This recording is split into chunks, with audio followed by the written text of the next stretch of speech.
Assalamualaikum Beres, selamat datang kembali di Guru Gembel Channel.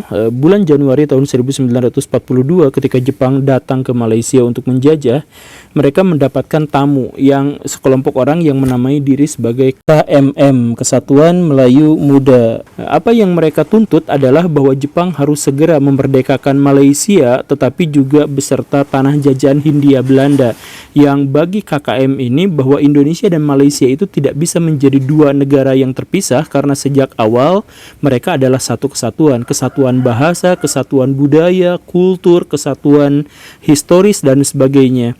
Karena itu, maka Jepang karena sudah menjajah baik Indonesia maupun Malaysia, maka mereka harus melepaskan keduanya dalam satu kesatuan negara.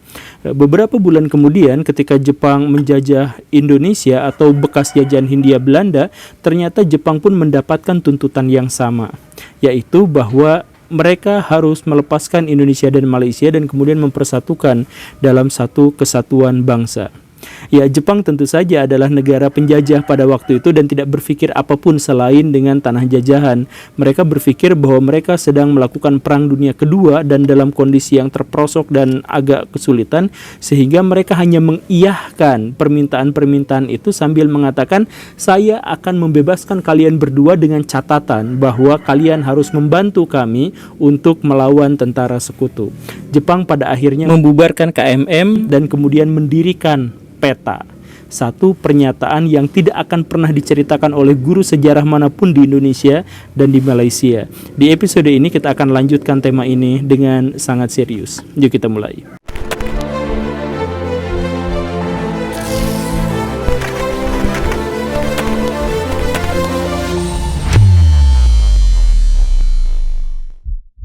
Hal yang paling esensial dari sebuah masyarakat itu adalah budaya.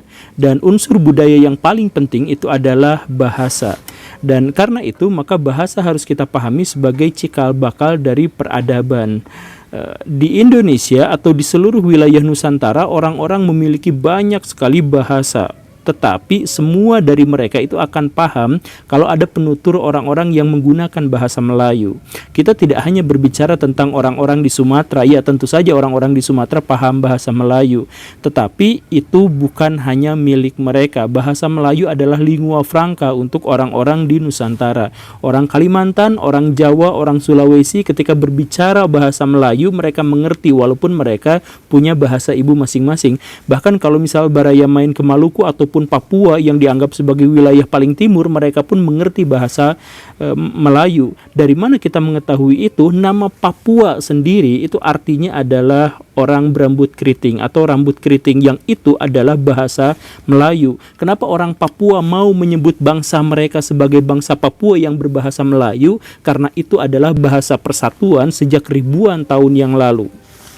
Itu adalah hal pertama yang harus kita garis bawahi. Hal yang kedua adalah tentang wilayah. Bahwa beberapa sarjana barat meyakini bahwa tidak ada wilayah dimanapun yang secara geografis itu benar-benar jelas batas-batas wilayahnya selain Nusantara. Kalau Baraya misalkan lihat peta Cina, batas-batasnya dengan negara lain itu tidak benar-benar jelas. Tetapi Nusantara itu jelas, pasti bentuknya kepulauan seperti itu dan tidak bisa ditafsirkan sebagai sesuatu yang lain. Nah, orang-orang di masa lampau pun menyadari hal itu, sehingga misalkan Gajah Mada itu bersumpah menyatukan Nusantara. Dan beliau kemudian menyebutkan satu demi satu wilayah yang ada di situ, dan wilayah-wilayah itu uniknya tidak sepenuhnya ada di wilayah Indonesia modern, tapi juga mencakup wilayah-wilayah yang ada di sekitarnya, termasuk juga wilayah-wilayah yang ada di Malaysia. Kenapa? Karena Gajah Mada berpikir bahwa sejak awal wilayah Nusantara yang satu itu, yang secara geografisnya seperti itu, memang disatukan oleh satu kesatuan yang sama, akar historis, budaya, bahasa sama. Semuanya berubah ketika VOC datang ke Nusantara. VOC datang ke sini karena mereka diminta oleh kerajaan Belanda untuk mengisi kas kosong mereka akibat perang melawan Spanyol. Dan ketika VOC datang ke Nusantara, mereka segera saja mencoba mencari sebanyak-banyaknya rempah-rempah. Karena itu fokus mereka adalah Kepulauan Maluku sebagai penghasil rempah-rempah paling signifikan di Nusantara, khususnya cengkeh. Tetapi ketika mereka sampai ke Nusantara, mereka sadar bahwa Pulau Jawa pun sangat subur, sangat makmur, dan penduduknya banyak. Sehingga mereka memutuskan untuk menempatkan markas mereka itu di Jawa untuk mengambil rempah-rempah dari Maluku. Maka pikiran VOC pada waktu itu adalah bagaimana caranya agar mengamankan Jawa dan Maluku dan jalur yang menghubungkan keduanya. Buktinya adalah misalkan ketika mereka harus berkonflik dengan Kerajaan Makassar. Kerajaan Makassar itu tidak ditundukkan, ya ditundukkan tetapi kemudian tidak diduduki wilayahnya atau tidak dijajah. Ketika perjanjian Bonggaya selesai dibuat, silakan Baraya cek perjanjian Bonggaya seperti apa. Orang Belanda justru malah menempatkan pribumi yaitu Arupalaka untuk tetap menjadi raja di Makassar, tetapi Belanda tidak secara langsung mendudukinya. Kenapa? Karena fokus Belanda adalah hanya Maluku dan Jawa, dan Makassar ditundukkan hanya agar wilayah yang menghubungkan antara Jawa dengan Maluku itu tidak diganggu-gugat. Itu saja pikiran Belanda awalnya. Tetapi kemudian memasuki abad ke-18, memasuki abad ke-19, semuanya berubah. Ketika negara-negara barat, Spanyol, Portugis, Belanda, Inggris itu menuai hasil yang luar biasa di tanah jajahan, maka bangsa-bangsa Eropa juga terinspirasi. Saya juga pengen menjajah. Dan akhirnya apa? Hampir seluruh di wilayah di Nusantara itu tidak pernah kosong dari penjajahan. Dari wilayah Siberia yang kosong itu langsung diambil alih sama Rusia semuanya sampai mentok ke Alaska. Kemudian Jerman ikut-ikutan, baru aja mempersatukan diri langsung nyari wilayah yang mana. Bahkan wilayah Papua Nugini yang 99,9% hutan belantara pun harus dijajah. Pulau-pulau kecil di Pasifik yang sebagian di antara mereka tidak menghasilkan kebudayaan dan peradaban, mereka jajah juga. Pokoknya mah semua wilayah itu mereka coba untuk jajah. Jepang yang berusaha untuk mempertahankan independensinya juga dijajah oleh Amerika Serikat. Jadi upaya-upaya negara-negara barat itu pada waktu itu sangat-sangat luar biasa, sedemikian sehingga penjajah-penjajah lama termasuk dalam hal ini Belanda itu khawatir. Belanda khawatir kalau wilayah yang menghubungkan antara Maluku dengan Jawa ini nanti ditaklukkan atau dimiliki oleh bangsa-bangsa Eropa. Sedangkan kita mengetahui bahwa bangsa Eropa itu tidak semuanya bersahabat, mungkin saja itu adalah musuh Belanda. Sehingga Belanda berpikir sesegera mungkin dia harus melakukan Pax Nederlandica, yaitu menaklukkan seluruh wilayah Nusantara tetapi yang menghubungkan antara Maluku dengan Jawa. Maka Papua harus diduduki. Gak apa-apa yang sebelah timurnya bukan dimiliki Belanda, gak apa-apa. Yang paling penting yang berhubungan dengan Malukunya diambil. Bali, Nusa Tenggara itu juga diambil. Jawa tentu saja. Sumatera itu menjadi pintu keluar bagi Belanda. Tetapi di sisi lain ada negara lain yang jauh lebih besar yang juga memiliki kepentingan dan pertimbangan yang sama, yaitu Inggris. Inggris punya bisnis opium besar-besaran di Cina, dan Inggris punya tanah jajahan di India. Dan sama seperti Belanda, Inggris pun ingin agar wilayah yang menghubungkan antara Cina dengan India itu tidak diduduki oleh bangsa manapun. Maka bikinlah kesepakatan. Kalimantan bagian selatan itu adalah jalur yang menghubungkan antara Maluku dengan Jawa, maka itu menjadi milik Belanda. Sedangkan Kalimantan bagian utara itu menghubungkan antara India dengan Cina, maka itu menjadi milik Inggris. Sumatera itu seharusnya adalah milik bersama, sama seperti Malaka. Tetapi kong kali kong di antara dua penjajah ini akhirnya mengambil sebuah kesimpulan bahwa Malaka menjadi milik Inggris, kemudian Sumatera menjadi milik Belanda dengan berbagai hitung-hitungan dan pertukaran tanah jajahan. Dalam hal ini sama sekali tidak ada orang pribumi yang terlibat dalam pemisahan, dalam penyatuan dan sebagainya. Semuanya hanya pikiran orang-orang barat yang secara sepihak membagi dunia sesuai dengan kepentingan-kepentingan mereka saja.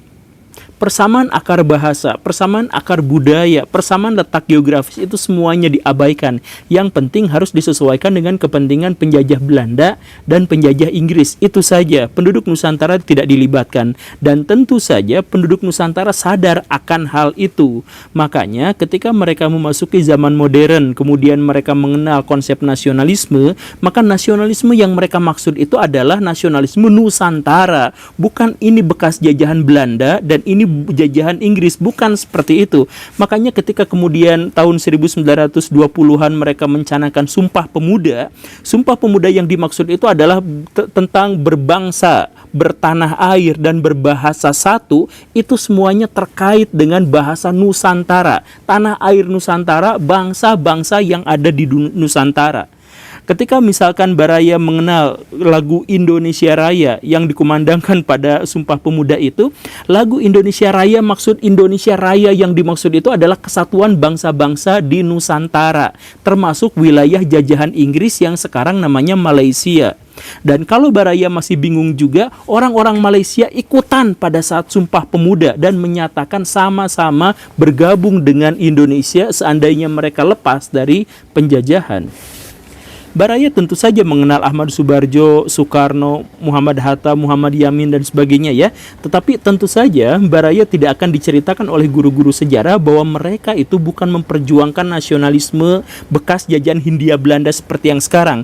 Tetapi Nusantara secara keseluruhan, Indonesia Raya atau Nusantara Raya atau Melayu Raya itu jauh lebih luas daripada yang kita kenal sekarang.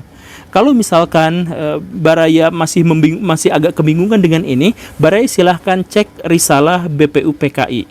Dalam risalah rapat itu dijelaskan bahwa 80% orang yang ada di BPUPKI menghendaki agar setidak-tidaknya Malaysia modern, Brunei, Singapura, Timor Leste itu adalah wilayah dari Nusantara dan harus diperjuangkan kebebasannya, sama seperti bekas wilayah jajahan Hindia Belanda.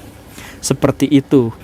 Lalu di zaman Jepang, Indonesia, Malaysia, Brunei, Singapura, dan sebagainya itu dipersatukan oleh Jepang. Dan karena itu Jepang menjanjikan kemerdekaan kepada Indonesia bukan sebagai Indonesia bekas jajahan Hindia Belanda, tetapi Indonesia secara keseluruhan termasuk di dalamnya Malaysia. Dan ketika Indonesia menjelang proklamasi kemerdekaan, dan ini pun adalah sesuatu yang jarang sekali dibahas di buku-buku sejarah, bahkan hampir tidak pernah ada, yaitu bahwa ketika Soekarno datang ke Dalat Vietnam untuk mendapatkan informasi terkait dengan kemerdekaan, kemudian Soekarno pulang lagi, di tengah jalan dia ketemu dengan perwakilan Malaysia dan mereka bersalaman akrab. Mereka menyatakan bahwa kemerdekaan Indonesia adalah kemerdekaan Malaysia, kemerdekaan Singapura, dan sebagainya. Semua ada dalam satu kesatuan dan mereka bersepakat atas hal itu. Lalu kalau pimpinan-pimpinan bangsa Indonesia dan bangsa Malaysia pada waktu itu setelah sepakat, kenapa sekarang tidak menjadi demikian? Alasannya terlalu praktis, teknis, tapi rumit sekali. Jadi begini Baraya, lihat kronologinya seperti ini.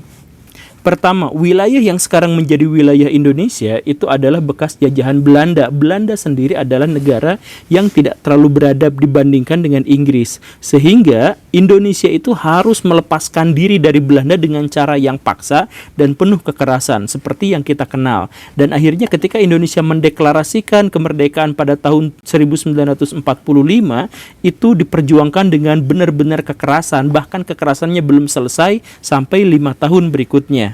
Oke, itu poin pertama. Kemudian yang kedua, di sisi lain, orang-orang Malaysia itu tidak mau cepat-cepat memerdekakan diri dari Inggris karena Inggris adalah negara yang lebih beradab dan bertanggung jawab. Inggris bilang, saya akan memerdekakan kamu setelah semuanya siap, setelah semua unsur-unsur dan kemungkinan konflik itu dihilangkan sama sekali. Saya mentor kamu dulu sebelum kamu benar-benar menjadi sebuah negara yang baik dan beradab. Seperti itu. Dan karena itu, maka Inggris baru melepaskan Malaysia itu pada tahun 1957. Jedanya cukup panjang dari tahun 45 sampai 57. Lalu kenapa orang-orang Indonesia tidak segera mencaplok wilayah Malaysia? Alasan yang pertama adalah dari tahun 1945 sampai 1949 Indonesia sibuk untuk mendapatkan kemerdekaan secara de facto dan de jure dan dari pengakuan dunia internasional. Oke, selesai di perjanjian KMB tahun 49. Lalu sampai tahun 50 Indonesia belum bisa ngapa-ngapain karena pada waktu itu Indonesia berdebat hebat tentang apakah Indonesia ini adalah negara kesatuan atau negara federasi.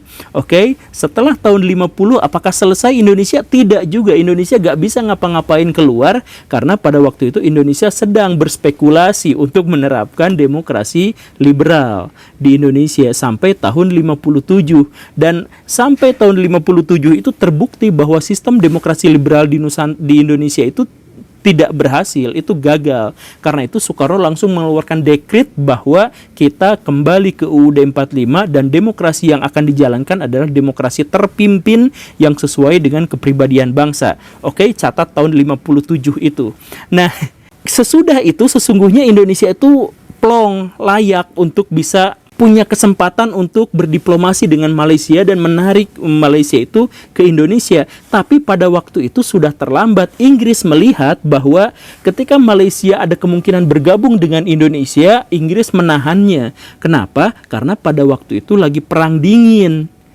Malaysia itu harus menjadi negara yang blok barat, melihat kelakuan Soekarno yang memberhentikan demokrasi liberal dan kemudian masuk ke dalam demokrasi terpimpin dan semakin lama semakin dekat dengan komunis. Maka Inggris tidak pernah ikhlas kalau Malaysia nanti gabung sama Indonesia yang komunis. Maka buru-burulah Inggris itu mendeklarasikan Malaysia sebagai negara federasi.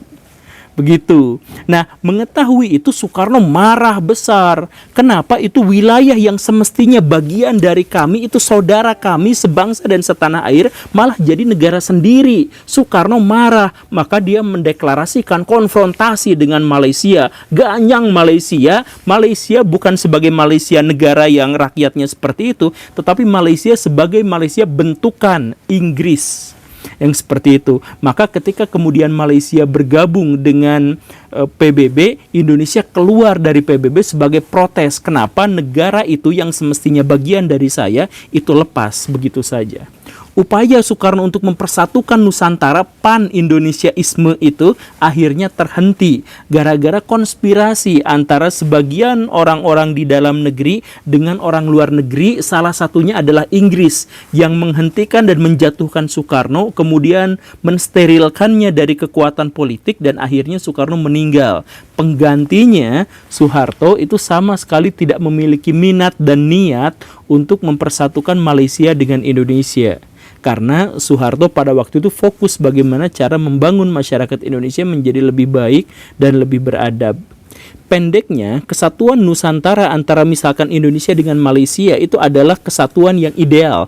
Memang semestinya seperti itu dilihat dari kondisi geografisnya, kulturnya, akar budaya, akar bahasa, semuanya itu memang semestinya satu. Adapun bentuk negara seperti yang kita kenal sekarang itu adalah bentuk negara yang muncul karena alasan-alasan yang teknis dan praktis. Begitu. Jadi kalau misalkan kemarin lalu ada Pak Prabowo yang menyatakan bahwa Indonesia akan bubar tahun 2030 misalkan, sebenarnya sejak awal Nusantara itu sudah pecah. Karena ada bagian-bagian yang semestinya bagian dari Indonesia yang dikehendaki oleh para pendiri bangsa itu ternyata lepas dari Nusantara. Begitu. Ya, saya tidak mengajak Baraya untuk menjadi separatis atau apa, tapi ini adalah ide dan gagasan yang sudah ada sejak masa yang sangat lampau. Dan kita bisa mengetahui bukti-buktinya dari pernyataan-pernyataan orang di masa lampau juga. Ya, kita sekarang melihatnya masa depan lah. Kalau itu adalah masa lalu, ceritanya mari kita melihat masa depan. Di masa depan, persaingan antara bangsa-bangsa itu menjadi semakin besar, menjadi semakin tragis, menjadi semakin mengerikan, dan lain sebagainya. Sampai sejauh yang kita ketahui sekarang, orang-orang Malaysia itu memiliki sumber daya manusia yang jauh lebih baik daripada rata-rata penduduk Indonesia. Tetapi mereka sedikit dan menempati wilayah yang kecil. Bagaimana seandainya kita mempersatukan diri atau saling melengkapi agar kita bisa bersaing di masa depan dalam kancah dunia internasional? Apakah itu adalah sebuah tawaran yang tidak masuk akal atau mungkin itu adalah tawaran yang realistis? Silakan Baraya pikirkan. Saya mau kabur dulu karena sudah malam. Terima kasih karena sudah menyimak. Saya Guru Gembul. Assalamualaikum warahmatullahi wabarakatuh.